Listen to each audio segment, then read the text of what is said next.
No, no buzz. The Chesapeake's Book Club.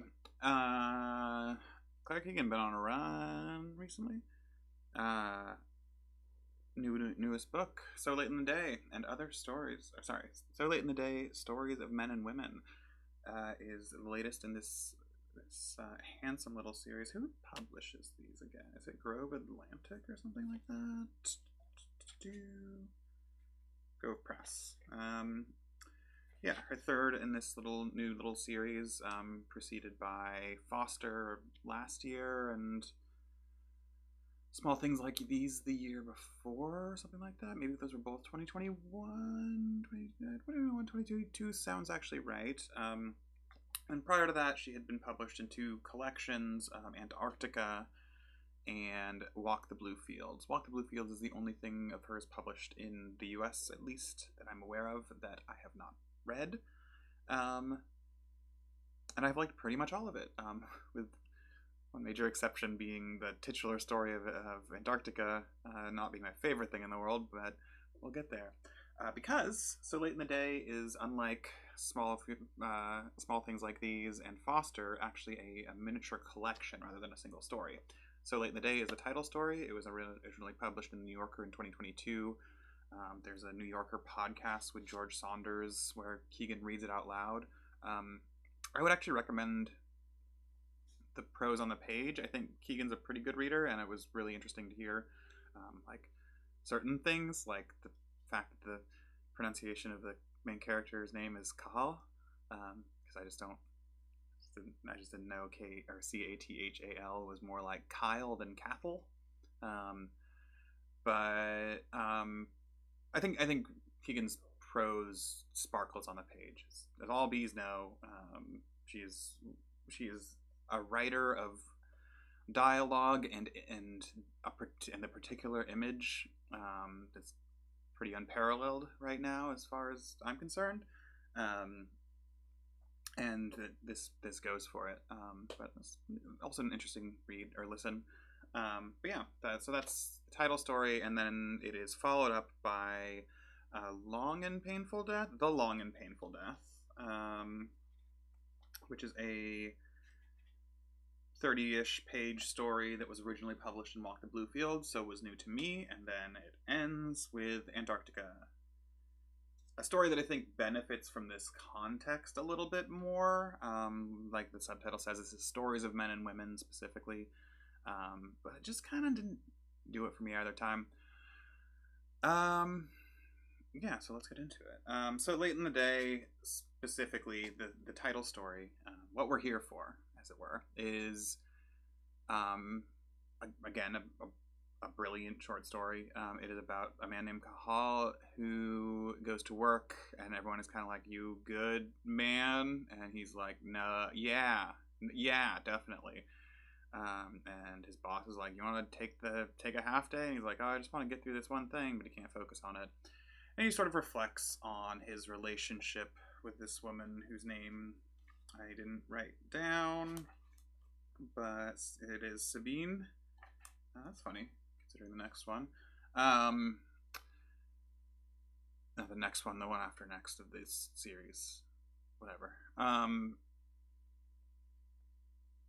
Reflect on his relationship with Kyle, respects on his relationship with Sabine, and the way that it sort of fell apart. And you come to understand, spoilers, you come to understand that the reason everyone at the office is sort of treading so lightly around Gahal is because the day that it is was supposed to be his wedding day, and Sabine broke off the engagement sort of last minute, for reasons that become very clear prior to you learning that that's what happened. Gahal's characterization is brutal. He is a very many men that I have known. Not a one of them Irish, so not a nationalist thing, but I say that because this comes up in the story. But yeah, I was extremely impressed by it, and just sort of go over the other two. The long and painful death. I wrote a little thing. A writer in residence is bothered by a German lit professor who becomes petulant over the fact that she had a relaxing day. Good story. It makes me really want to read Walk the Blue Fields. And then Antarctica, a married woman has an affair. A happily married woman has an affair and ends up. This is a spoiler. And ends up chained to a bed. I can't imagine why one would care about spoilers for Claire Keegan stories, but people on the internet are fucking weird. Even those of you who are bees sometimes. You know what I'm saying? Because if you're watching this, you have to be a bee. Yeah, so both of those stories were good. I appreciated the context of more stories of men and women in the context of Antarctica. I still think it's maybe my least favorite thing of hers I've read. I don't really know why it was the title story of the collection or why it's recollected in here. I feel like there's probably better options, but it is what it is. It's salacious in a way that most of her stories aren't, I guess, which is, I guess, a potential draw. I don't think it. I don't know. I would rather read Hotel Iris again, personally. Like, there's writers I go to for that, and I'm not saying Keegan shouldn't do it. I just don't see what the broad appeal is when she is so fucking good at things that other people simply aren't. If she could write any story seemingly and know how to draw it so perfectly. So I had two specific things I wanted to pull out because I've already given the high level, and I don't really have much more to say than that, other than another fucking Claire Keegan story. If you like Claire Keegan stories, read this Claire Keegan story. She's good at it. And the first one is on page 16. This is an illustration of the voice that I really liked, and I'm not going to try to do an accent because I've heard a professional read it. So, have you spent any time in Wicklow? I've seen Glendalough and Avondale, she'd said, and walked the hills. It is such pretty countryside. When I read that, I was like, every other time I've read Claire Keegan's writing, I can hear the Irish accent extremely, or the brogue specifically, like extremely, extremely clearly. Even in extremely simple sentences, like, have you spent any time in Wicklow? That to me just immediately scans.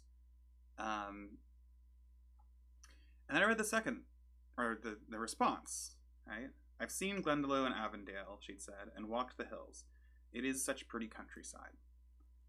And that just rung the opposite way to me. I was like, this is the first time in, 3 books, this is the 4th book of hers, I guess, where I went like, that sounds off. Like, that sounds not like Irish syntax to me. Like, is it finally happened? Have I finally found literally exactly one line that doesn't scan exactly the way it seems like it should in my particular brain, which is not an expert on this language, on this dialect? And the answer is, of course, you might come down and take in some more of the countryside again sometime, Khaled said, and got her number, adding that they might have a drink after work one evening. Yeah. Perfect scan for me.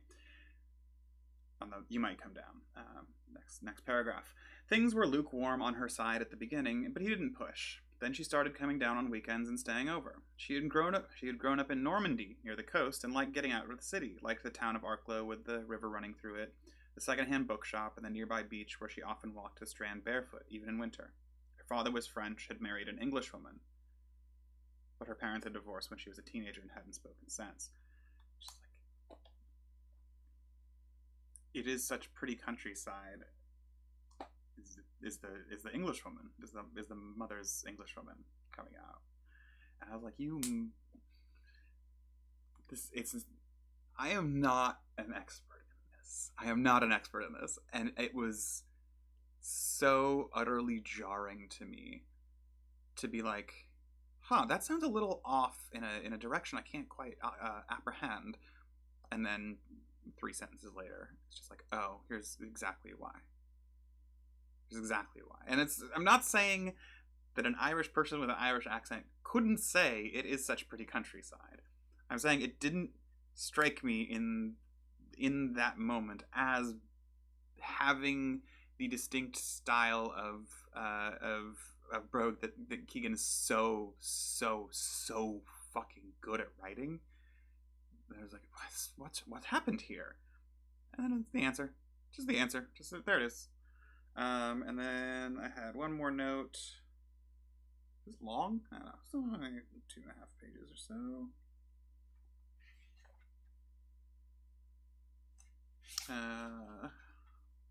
Okay.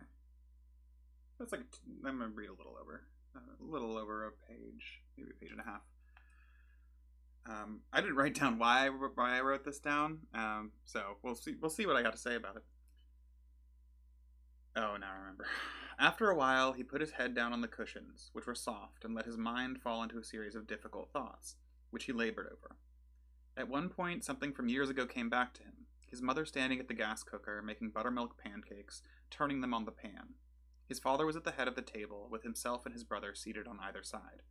Both were in their 20s at that time, in college, and had gone home for the weekend with their laundry.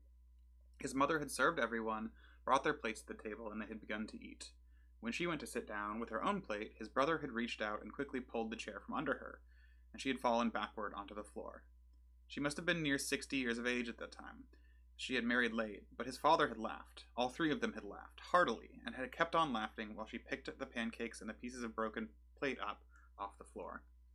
A part of Cahal now wondered how he might have turned out if his father had been another type of man and had not laughed. Cahal did not let his mind dwell on it. He told himself it meant little, that it was just a bad joke. When he no longer felt able or inclined to think over or consider anything more, he turned on his side, but at least another hour must have passed before sleep finally reached out, and he felt himself falling into its relief in a new darkness. When he woke, it was past midnight. The TV was still going, some poker tournament with men in baseball caps and dark glasses guarding their cards. For a while, he sat watching these near-silent men placing and hedging their bets, and bluffing. Most lost and kept losing, or folded before they lost more. For a while he watched with little interest. Then he turned the TV off and sat listening to the quiet of the house, and realized Mathilde was there on the armchair, purring. He reached for her, lifted her into his arms. She weighed far more than he'd expected her to weigh, and he put her out the back, watching her go off through the hedge, and locked the door.